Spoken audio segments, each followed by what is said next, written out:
Yeah. Can you tell everyone a bit about yourself? Yeah, sure. So I'm Kitty, and I live in Hungary, actually. So English is not my native language. It's my second language, as for most of the learners. I've been teaching English for about 3 years now, and I've been really enjoying it. I have taught some companies, kids, adults, groups, one-to-one private students, online lessons, so quite a great variety of what I have had so far. So yeah, Oh, it's great. been, How yeah. long have you been teaching for? For three years, I would say. So I started in late 2017, I would say. So yeah, I was very young at the time. I was, I think, 18. So now I'm 21, almost 22. So Still very young, still very yeah, young, but you've had yeah. a few years experience behind you, so Yeah, that's exactly. And it was great because I was young and most of my learners were at the same age or, ah, yeah, sometimes older. So, yeah, sure. So that's yeah. quite good because you've had a mixed bag of students. Do you do you see like a big difference between the way each student learns, especially with age? Obviously, there must be a bit of a difference. I would say yes. So you can see a clear difference between kids and adults because with kids you have to play and there has to be something that's colorful or loud or something fun. For some adults as well. I mean, I have had quite a lot of adults who were, they were just hard to catch their attention. So you had to play with them as well. But I think adults are more flexible, I would say, and they're more likely to tell you if they don't like something or if they want to work with something. With kids, you really have to guide kids. So Definitely, yeah. 100% agree. Yeah. So one person in the chat has asked, "What is your first language?" Oh, it's Hungarian. So I live in Hungary. It's in the middle of Europe. It's not a very big, but it's a very, very beautiful country. So I speak Hungarian and English is my second, and I'm currently learning German. Oh, Yeah. Yeah, it's very hard. It's very hard. Some people say that it's easier than English. For some people, it's harder. For me, it's definitely harder, but I guess that's mostly because I just started it now. So, and yeah, that sure. English I started 10, 12 years ago. So, Wow, yes. sure. Yeah, it's a different situation when you're younger. Uh, Yeah, so definitely. Yeah. sorry, please. No, Yes. just I think it's one of the biggest issues when adults start to learn a language, and I experience it myself learning German at this age. It's very hard, it's very challenging. As a kid, you don't really think about things, you just like it, it's fun, you play, you learn. But yeah, as an adult, it's harder to put it in your schedule as well, and Yeah, definitely. harder to just understand why these rules are like this. Yeah, because as a kid, you don't question, and No, then as you no. grow up, you're like, Yeah, well, that shouldn't be like that because my exactly. native or Yeah. English or something is similar, says something different. But yeah, Yeah, everything is, exceptions, this and that. Yeah. yeah, that's interesting. That's really Yeah. good. Good experience though. So for myself, it's similar. I'm learning Mm-hmm. Japanese as well Oh, well, that's at the hard. same time. So it's a good experience to be humbled like that, when Mm-hmm. you Mm-hmm. learn a new language at the start, Yeah. for when you're a teacher to understand what your students are going through at the same time. So Yes. Yeah, it must be definitely. super useful for you. Yeah, yeah. And you also live in Japan, right? So Yeah, it's that's right. Yeah. probably easier, to practice outside in real life. There is definitely more opportunity for sure. Is Yeah, there yeah.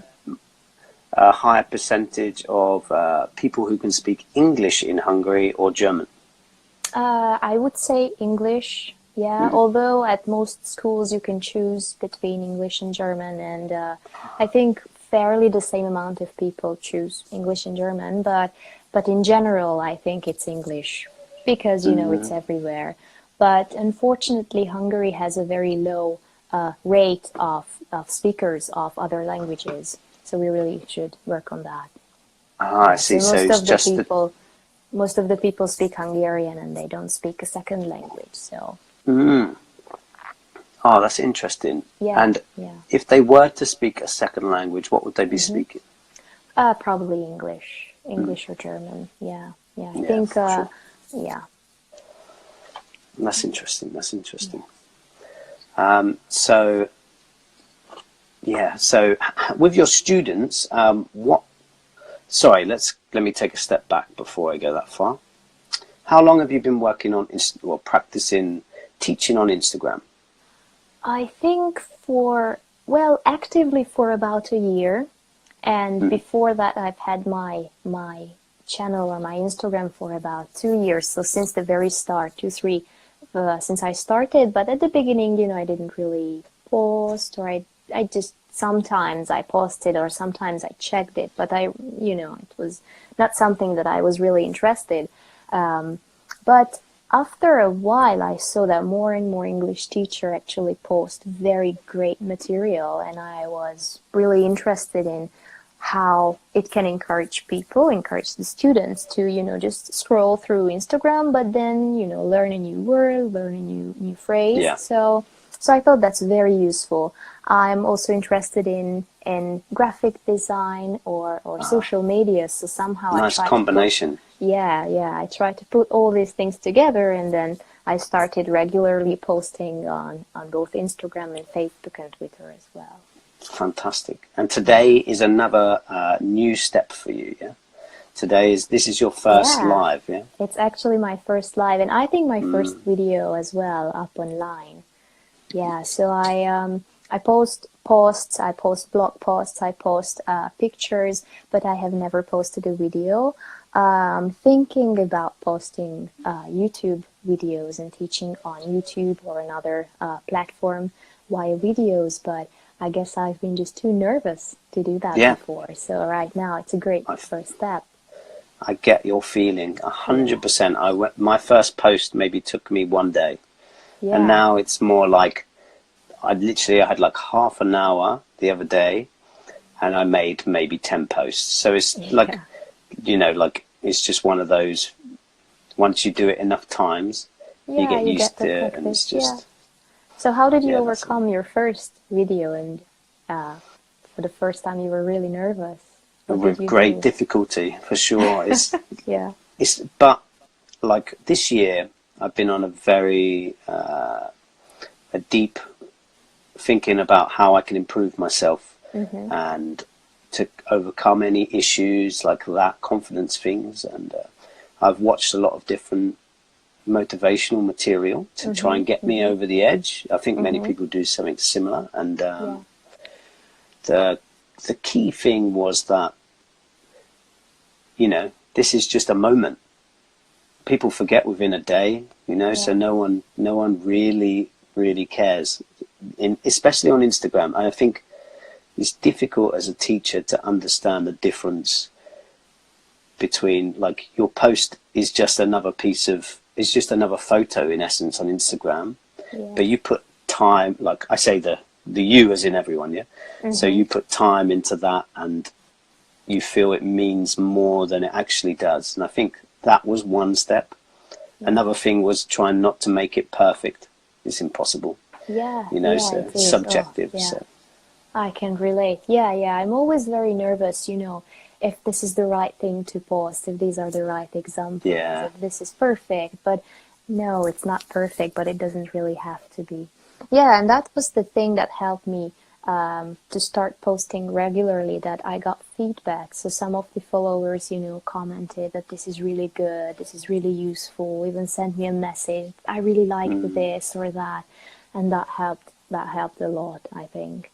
yeah, 100%. That's great. And it's Yeah. like a difficult mix for a teacher, especially because usually our time is paid for whenever we give some information. So to be like to use a lot of our free time to make Yeah. each post, that's a Yes. difficult Yeah. step as well, don't you think? Yeah, exactly, exactly. The other day I was just preparing a lot of posts, like almost post for a whole month in advance, and then I scheduled all of them. And my mom asked me that, why do you spend so much time doing it? You know, it's a lot of effort, it's a lot of energy, and it's just simply because I like it, and I think it can help more people than one lesson. So once I post something, once I upload it, it helps a lot of people, thousands of people, and I think that's really great.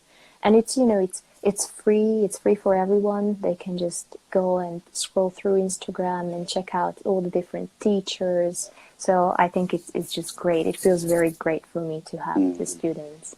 Yeah. Yeah, that's great. That's fantastic to hear. I'm just going to quickly fire through some comments that have come through. So, going back quite far, how much do you know about Persian? Me, nothing. How about yourself? Persian? No, I don't know anything about it. Okay, how about many people have said you're doing a great job for your first live? Thank you. Thank you. Oh, that's great. I was really nervous, actually, but... Yeah, same for me the first time as well.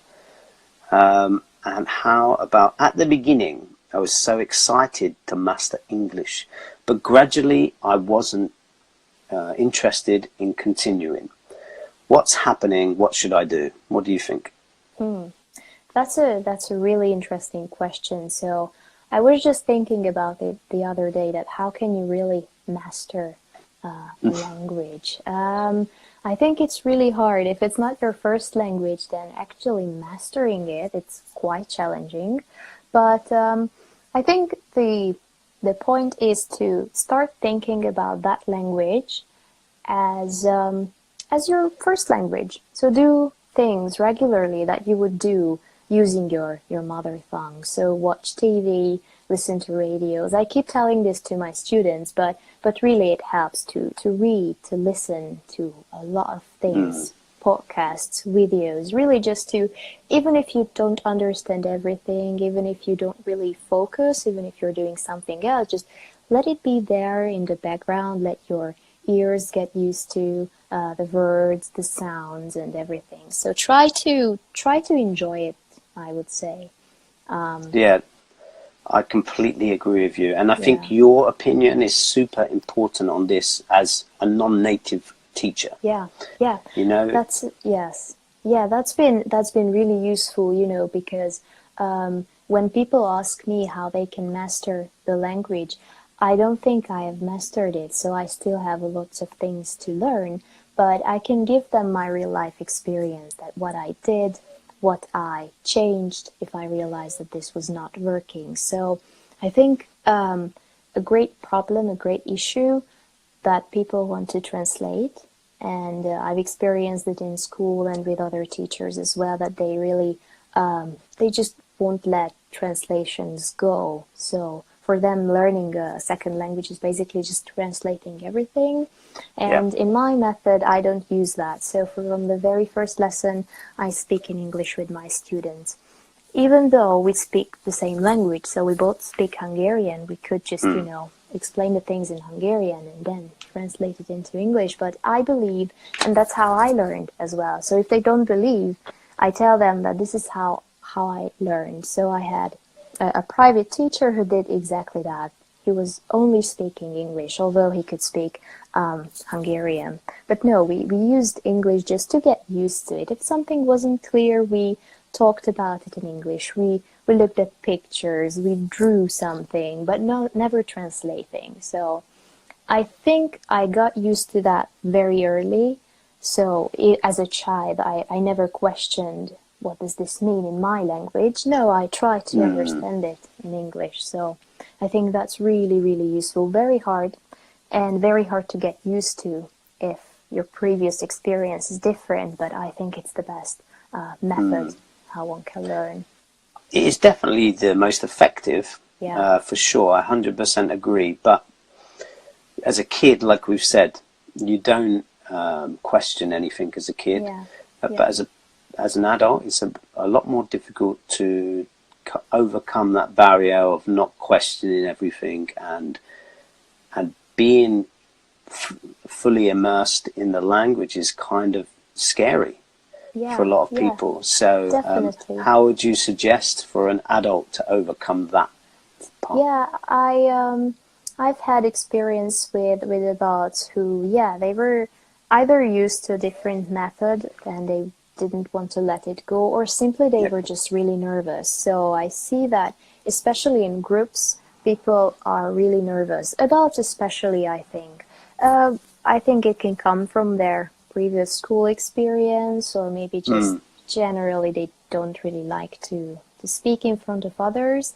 But I think that should not be a problem. So that should be something that they just let go, because they are speaking a second language, and Mm. that's very hard. That's a very, very hard thing to do.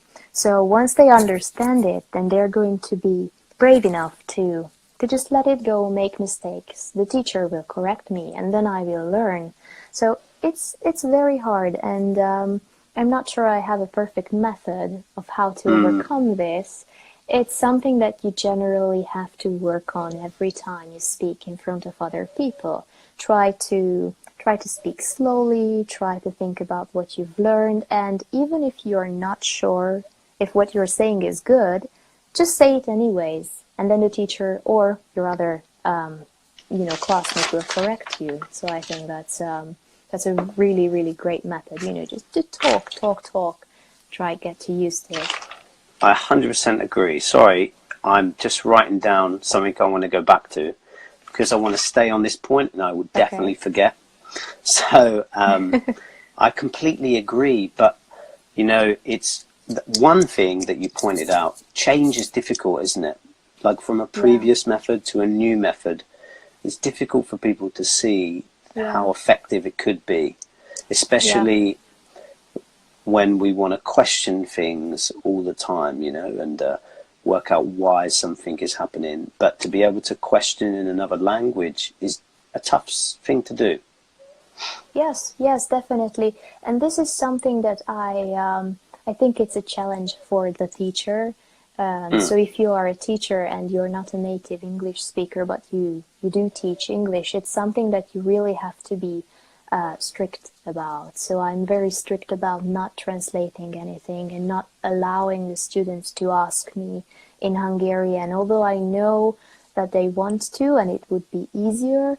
But then, if they speak to, and I always tell them, if they speak to a native speaker, they won't be able to tell them in their Yeah, own exactly. language. So it's something that, yeah, it might work in the classroom, but in real life, it's just going to make them more nervous because they then would be used to, if I don't know, then I tell this in another language. So so yeah, I think you have to be really strict about it. And for the students, it's really about letting go and trying the new method, Mm. because for some reason they changed the previous Every the session. previous. So for some reason they had to let go of the previous school or teacher or whatever, Mm. and they did change. So they have to realize that that was for a reason, I think. Yeah, I think we don't notice change as much as a kid as well because there's a lot Yeah, of change all yeah, the time. So we kind of adapt. But as an yeah, adult, there's a lot of difficulties, I think, especially learning because you do it so rarely as well, maybe once a week or some small amount of time that you've allotted. yeah, So it's super tough. But that being said, it's always, in my opinion, what you put in is what you get out, especially with learning a language. yeah. And I want to go back to what you said about mastery with language. My personal opinion is that it's impossible to master any language Mm-hmm. because every language evolves all the time. And English is a number one culprit for the evolution with new words being used and new and words placed in the wrong place with when it's evolved, Yeah, and yeah, and it's super tough for learners with American, Canadian, British, Australian, English, each one having its different elements. So to imagine it like you can complete 100%, I don't think it's possible. But yeah. many I learners definitely do agree. think that way, don't they? Yeah, yes, yeah. And they set goals goals that are just impossible to reach. So unattainable, yeah. yes, yes. So from 1 year from now, I'm going to achieve this level, this level, this level. Yeah, there should be goals, absolutely. So there should be something that you learn for, but but but setting so high standards, and yeah, thinking about a language that I will master it, I will learn it 100%. I don't think, yeah, I definitely agree with what you've said. I don't think it's possible to really fulfill and master and perfectly speak a language, even if it's your own, or even if you've been learning it for a long, long time. Sorry, No, that's I all right. can't stop doing that. I don't know. Anyway, so that's Yeah, my one. so, That's my nervous thing. When I did that the first time, or awful for me, like I was just panicking as soon as I did it. Sorry, I just had to put a fan on. Yeah, super panicking as soon as I did it. And then now it's like every session, I think, because I'm trying to say hello to people at the same uh-huh, time. But if you okay. touch too fast, it switches the Yeah, camera. it switches. Okay, then that's Yeah. your thing, just turning the camera. Yeah. As someone's asked the question, what level do you both think you are? So what level of English do you think you're at? That's a That's really interesting. interesting question. It's Yeah. super difficult, really, but yeah. Yeah, it's really difficult. Um, well, technically, I have a C1, so an advanced level language exam. However, I believe my level would be C2, so a bit higher than the advanced. It's not. I don't think it's native, no, but I hope to be somewhere close, I would say. Yeah, but sure. but I learn every day, and there is always something new, and most of the time I learn the most from my students, so they have such great questions, Yes. and I really like it. And some people, ask me things and they expect me to know them, but I tell them that no, I truly don't know everything, so I will check it, and we will both learn that, and we will remember it that way. So that's super interesting what you've just said, Yeah. because I agree, because I have the same situation. Even as a native speaker, someone will ask me a question, but as a native, kind of like a child, you don't learn the ins and outs, you just learn how to do, Yeah. And it's been a journey for me becoming a teacher because of that. But it's allowed me to learn a lot, especially between the different styles, British, American, Mm-hmm. etc. That's been super interesting for me. So level wise, I don't know how I would even grade myself. But what I Mm-hmm. would say is people view teachers as if they know every detail. They know Yeah. 100%. And I think in every situation where you need a teacher, every single teacher doesn't know everything 100%, Yeah. because everything evolves, throughout Yes. every subject that we're talking about. So Yeah. Yeah. Definitely. it's super tough, isn't it? Yeah. It is. It is really. Yeah. So how do you feel in those moments where you don't know something? That's a really interesting question. At the beginning of my career, at the first couple of lessons, first couple of months teaching, I was really nervous. I was almost, ashamed that I don't know this, and I have to look it up, and I have to double check myself. I was really nervous, but then I realized that it's actually a very good thing, because then it highlights the things that I might not know, and I can judge it whether it's something I really should put some research in and make sure I'm up to date with that question, whether it's a grammar or just a word that they ask me, or it's something that something is so interesting that I really want to do my research on that. So sometimes there's been so interesting questions that I've never thought about, and I really have to look into it. So sometimes I post on Instagram this question box, and I let people ask me questions, and they ask so amazing things that I think I know, but then Yeah, yeah, I yeah. have to really look into it to actually tell them. And even if I know them, or if I know those things, it's hard to actually tell them or So just to write it down. that's the interesting part. So Yeah. I was not scared, but just afraid of putting one of those question boxes out on the story, on stories or something, because I know the answer, I just can't explain it very well. You know, it's super vague the way I would answer. So I have to research to then think. My biggest skill by far is to see something that someone else has written down and simplify it. Because one of the big problems in this industry is everything is way too complicated than it needs to be. You know, so I have my vague understanding that I know, like I've got the understanding, just to say it is difficult. Then I read someone else's version, then I can simplify it and make it easier for students, you know. Yes, And, exactly. Yeah, that's that's what I do super too. difficult. Yeah, I research, and then there are long, difficult explanations that I really have to look into. They might not even be the thing that I'm looking for, Yeah. and that's a really great practice for me as well. So I really like doing it, really doing the research and reading opinion of different people, teachers or native speakers, and why they think they are right. And yeah, what you said, it's really important to simplify it. So to post it in a story, it's enough to simplify to a certain level, but depending on who I'm teaching and they ask something, and I might know an answer, and that's a mistake that I did many times at the beginning, that I explained them as I would just tell anyone.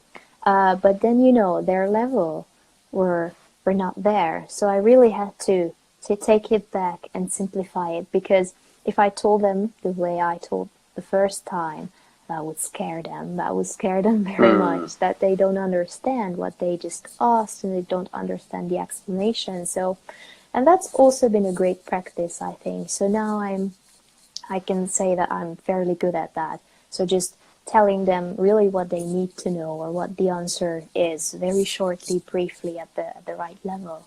So Yeah, I completely understand what you mean. Yeah, I think, like you say, especially, I think that can be such a weakness for a teacher. Well, I think the more knowledge you get, the words that you use become more complicated for the base learners.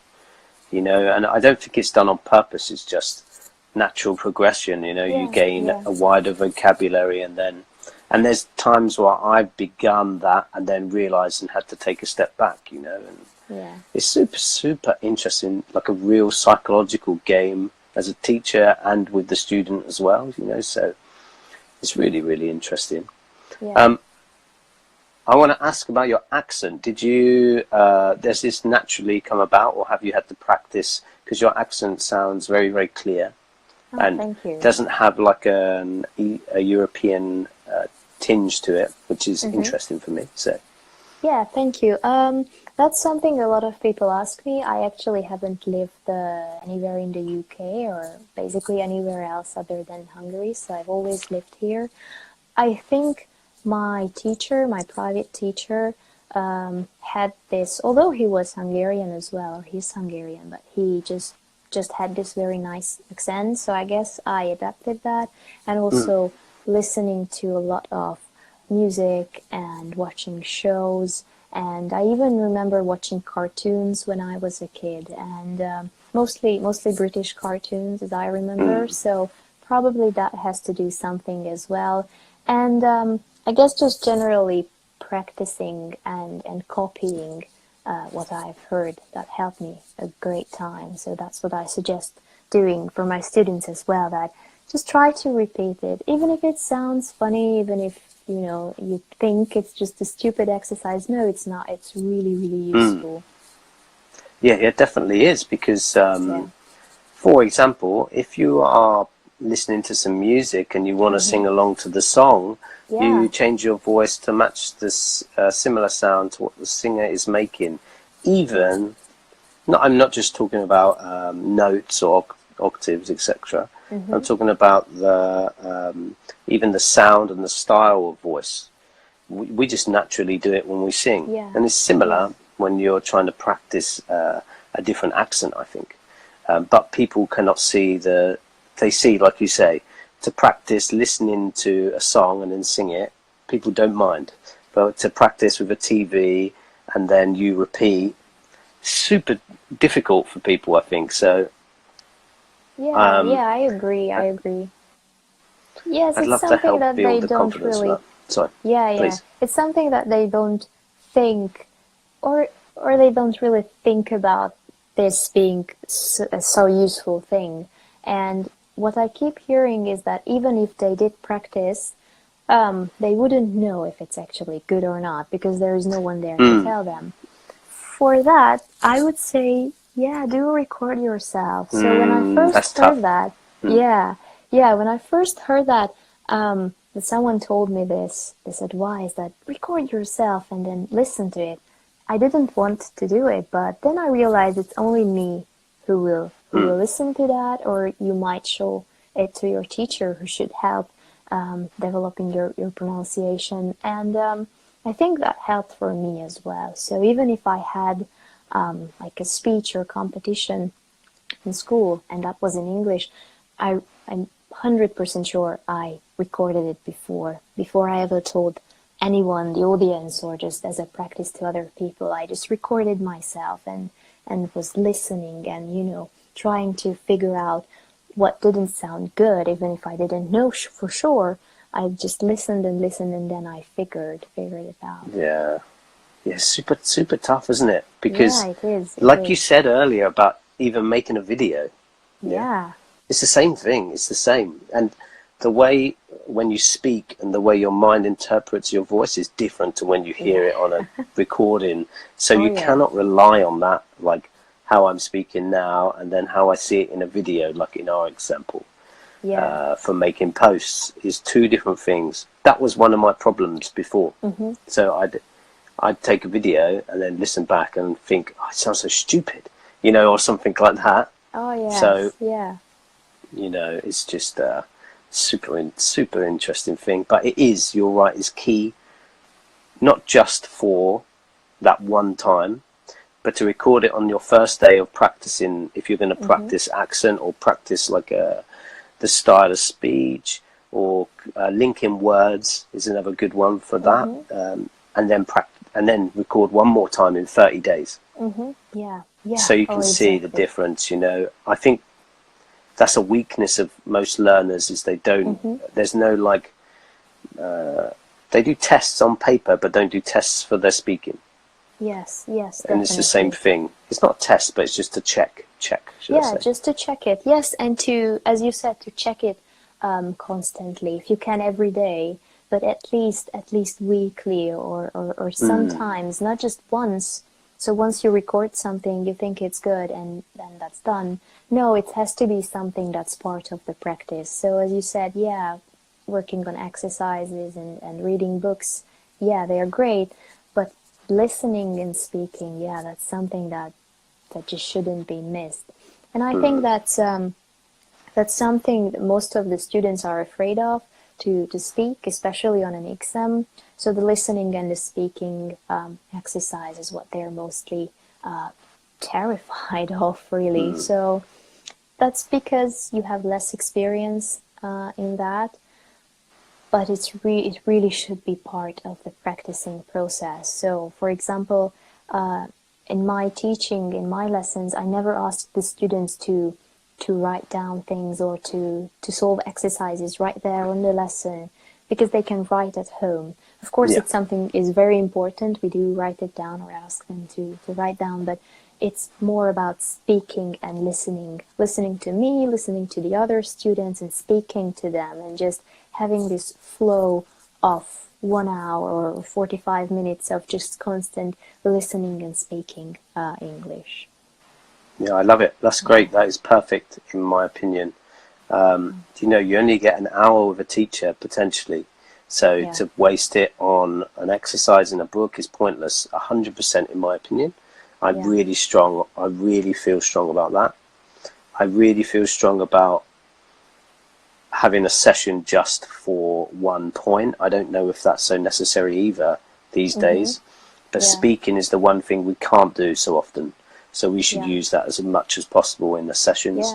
You can have a point to work on and then practice with speech, but I think speech is 1000% the most important thing to do with a teacher. So that's great to hear. Someone asked, is a perfect accent necessary if you don't want to become a teacher? That's a really interesting question, and I would say no. So it's something that if you don't feel comfortable with the accent that you want to achieve, or the accent that you should speak, then you shouldn't really speak.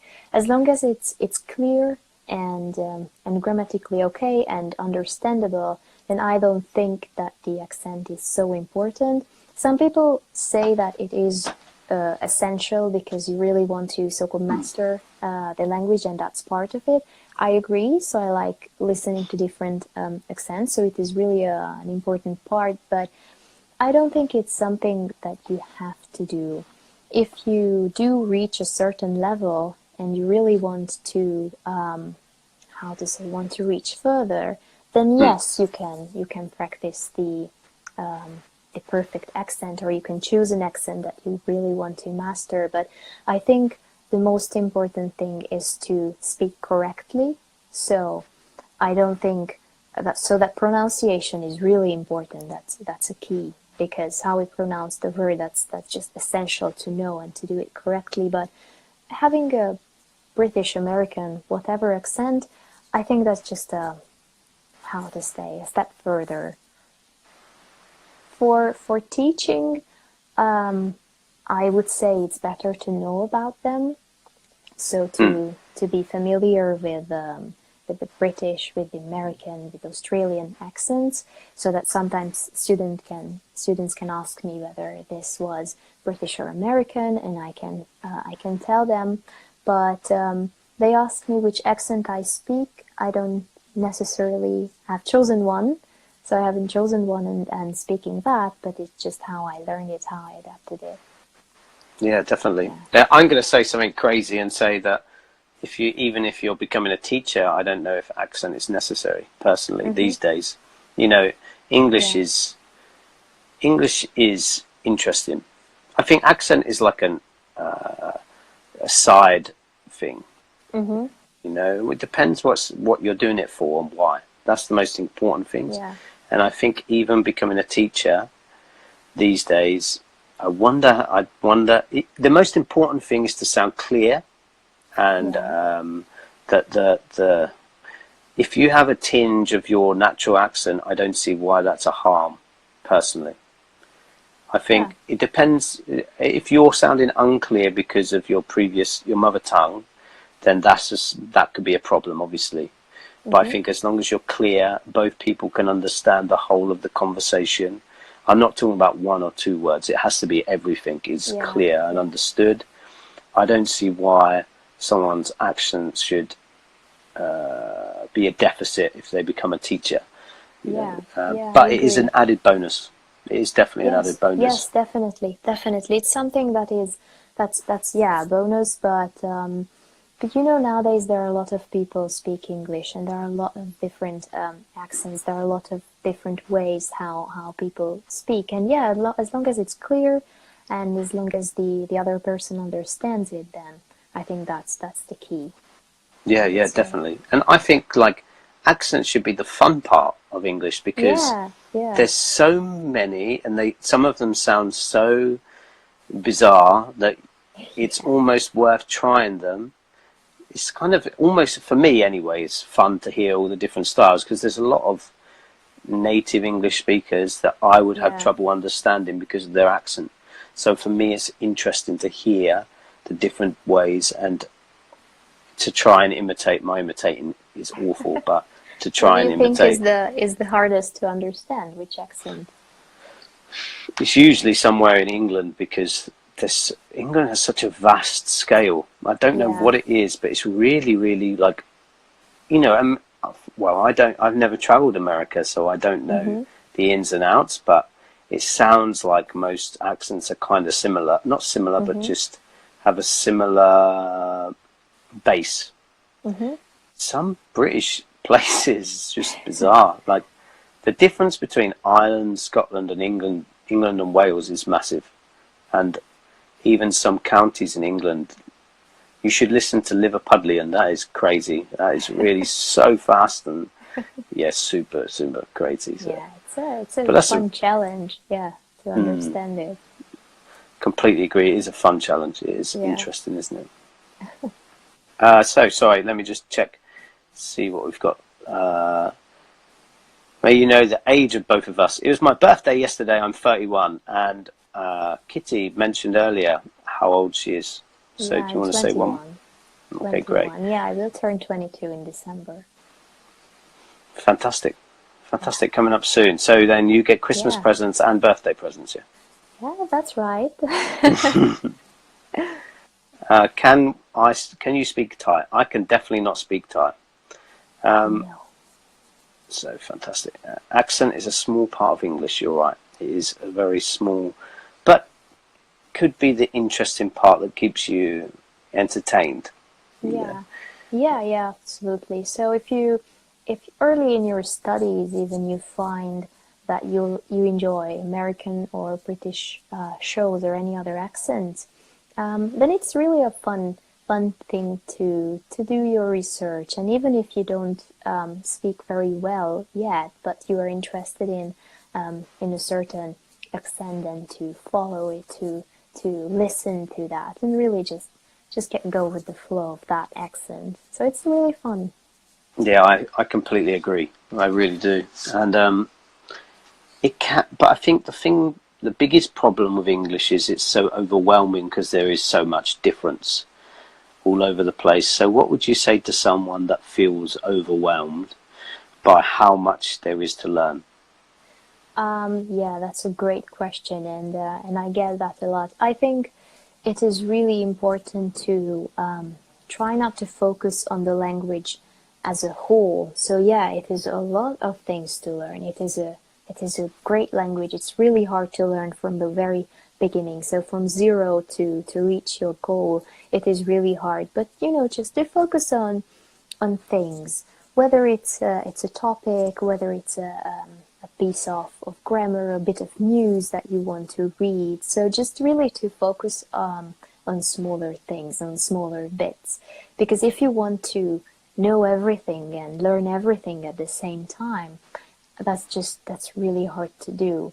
So, well, in my experience, English, I don't remember the very beginning because I was young, but now learning German, I can see that I really want to speak it already. So I want to be there. I want to know it. I want to understand it. But I had to realize that I just really need to calm down and focus on small bits, really. So I've been using Duolingo, so that really focuses on groups. So currently now I'm learning about food and animals. And that's fun. That's fun. I don't know everything, and I don't know certain topics, certain things that I want to know, but I focus on one thing and I know that thing very well. So once I have the thing that I want to learn and I learn it well enough, that I'm sure that's going to be a really good basis for the next thing, for the next topic. So that's what I do in my teaching as well, that if someone comes from, so they come and they are at level 1 or level 0, how to say, so they are really at the very beginning, we focus on one thing, and then we focus on the next one that has something to do with the first. So it is a slow process. Yeah, it is a slow process, and it is a long process, but that shouldn't be bad. That's great because you really do build your level, so you don't just jump and you just learn the surface, what's on the surface, and you don't really understand what's beneath it, but really trying to build the core, to build the very basics, I think. Yeah, definitely. I completely agree. That's a good way to do it, especially with the basic learner. What do you think, what's your opinion when someone says that they want to speak like a native speaker? Yeah, I think that's a great goal. That's a great goal to set. And it takes a lot of practice. And I would say it's not impossible, so you can really learn and sound like a native. Some people believe that you have to live in the country to be able to achieve that level. I don't necessarily believe that. So you have, especially nowadays, you have a lot of tools, a lot Yes. of resources. You just go up on YouTube, or you just look for something, and there will be thousands of material, listenings and video material and everything. So I don't necessarily think that you really have to move to a country to be able to speak the language. But you, if the goal is to speak like a native, is to talk as much as a native. So Yeah. try to practice a lot, try to speak a lot, try to listen a lot, just really to start using that second language, let's say English, as your first one. So set your phone to English, set your computer to English, set your TV to English, set everything to English, buy English books, listen to English radios, podcasts, whatever. So really, if something is so obvious, change that as well. Write your shopping list in English. So really trying to Yeah, that's a good changing idea. the everyday habit into English. Yeah. Yeah, no, that's a good idea, I think. It's, again, it depends on the level, doesn't it? The level is Yeah, really really. important in Yeah. that, but Yeah, I think exactly. I that, think yeah, just go on. no, Yeah, please, please. it's great to start it very early. So even if the level is not close to native, but having these habits of practicing it every day and practicing the everyday things, you don't have to be on a very high level for that. You can just, if it's a lower level, then you can just repeat what you've learned with your teacher, what you've learned online. Just keep repeating that, even if it is, it might be boring, but if you keep repeating that and if you try to focus on that, then it's just going to help you. It will definitely benefit you. Definitely. I think if this is not a maybe popular opinion, but I think even if you really have the effort, if you really have the will to learn something, Mm-hmm. you don't, in anything, not just English, in Mm-hmm. anything now, you do not need to pay for anything these days. It's all there Yeah. on the Yeah. internet. The internet has everything. Where I feel an English teacher is vital, is very necessary, is for speaking, to practice with. If you're someone, not everyone can put that effort in, not Mm-hmm. everyone can dig down. If Yeah. you're a person who needs direction, there's almost too much stuff out there now that an English teacher can help you. Yeah. The biggest, the biggest key for a teacher to help, if you need a teacher, is, everyone seems to be in a rush, and I think Mm-hmm. learning English is like a long-term thing. Yeah. But if you really, really need to put the effort in for a test or for a job you want to get, Mm-hmm. I think a teacher is the best way to go, just Yeah. because not just speaking, they direct very well. They, like you Yeah. said, they can highlight points that not everyone can notice. You can't just find online. They can Yeah. give you tips like to level up your English in the business Mm-hmm. sense, Yeah. or speed it up. So I'm not saying teachers are unnecessary, but I Yeah. think Yeah. if you put the effort in, it's there. But direction, if you need direction, teachers are super useful. Yeah. But Yeah. use I it for absolutely conversation, agree. Yeah, Mm. absolutely agree. And that's one reason really that why I started learning German. Mm. So just to prove it, so to really try and experience myself what it is like to start learning on my own. So it is hard, but it's really about planning it and about keeping it. So really having this idea and keeping it, doing it every day, doing it every single day, and looking for resources. So I found some really nice podcasts. I started follow Instagram profiles teaching German. So it's really something that I want to experience. So I just don't tell my students that go and find something online, but I really want to try Mm. it. what they feel. Because yeah, as you said, there are lots of things out there, and finding really the best things, that is a challenge. Because maybe you find something that's not very good and you're going to stick with that. That's not the best. I believe that yes, a teacher is great to have because they can really guide you, especially if you're the type of person who needs that sort of guidance from another person. But I think a mistake the students make is that they expect a lot from the teacher. Yeah. So just because you have a teacher, it's not enough. So yeah, having a teacher is great, but as you said, once a week, maybe a teacher sees a student once a week, if lucky twice, but still that's only 1 or 2 hours per week. So to keep it an everyday habit, you have to have your own ideas or things that you like doing, because the teacher can't be there all the time and can't just push you to practice all the time. Yeah, you're completely right. I think there's many people, like you say, they expect a lot from the teacher, which is fine, I think, like you would do whenever you're paying for anything. Yeah, But sure. it's not the be-all and end-all, and you need to put some effort in yourself, and it's not handed on a plate for you to Yeah. have, like for a test, a teacher cannot guarantee you success. There is parts of yourself in that. One thing I will also say is many people learn in different ways, and the internet has everything you need, but you need to find your way. Yeah. You need to find what works for you on the internet. It's there, but don't be disheartened by the first one that doesn't work for you. You know, there is a lot out there, but you need to like take your time and find it. It's a long haul. It's not a short-term thing. So. Yeah. We've got about 3 minutes left, so I just want to ask you a question that I think would be important for the people here. So, as a teacher, someone who has hindsight, someone who has experience from all of their students coming to them, and who is now learning a new language, what do you think you do now that you would not have done without being a teacher? Yeah.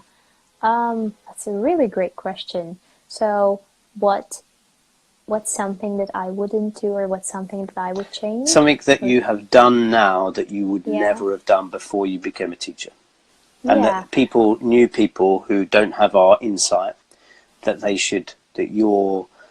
your thinking now has helped you to develop quicker because you know that. Yeah, I think just becoming a teacher and starting teaching, that changed me in a lot of ways. One reason is because I was really young, so that was very useful for me to start teaching at such an early age. And that's something I believe is now I understand more, to be patient. Not only me to be patient with the students, but for the students to be really patient with themselves and with the teacher as well, but to be patient with themselves. Because I see that most of the students are really nervous and anxious if there's something they don't get right. And that's okay to make mistakes and don't get something right. And I think in some ways, not only learning English or German, but learning anything, I might be like that as well. So I'm really impatient, and I want to know it. I want to know it already, and I just want to get over it. But learning a language, English, or especially English, you really have to be patient. So if you feel like you're in a rush, or if you really have to, or if you want to be in a rush, just try not to be. So it is hard because, as we said, it's a long process. It's slow and long, but it's fun and it's really worth it. So I would say that I used to be like that. Now I try to, slow down and try to be more patient. Yeah, that's what I would tell students to. Fantastic advice. Yeah. For sure. So the time after an hour, it kicks you on Insta Live. Okay. So is there anything you want to promote before we finish up? Yeah, I have my Instagram, so it's at englishwithkitti. and the students can find the link to my website there. So I also have a blog where I post articles and other interesting things. I'm actually currently looking for students to share their experience. So I've posted 2 blog posts that were written by learners. So if you're a learner out there and you really want to share your experience, whether it was great or bad, or your methods of learning, then you can find all the information in my website. So I think it's really important to read other people's experience and to share yours so others can learn from that. For someone who's doing something so great, I haven't heard of this idea. I love it already. You know, having Kitty has a blog where you can go on as a student and share your experience as being a student so other students can read. That's so important. That is. Yeah. There's not enough information, not enough students talk about their journey, and because it makes them vulnerable, obviously. Yeah. But it's super important. It is super important. We all go through it. So definitely do it.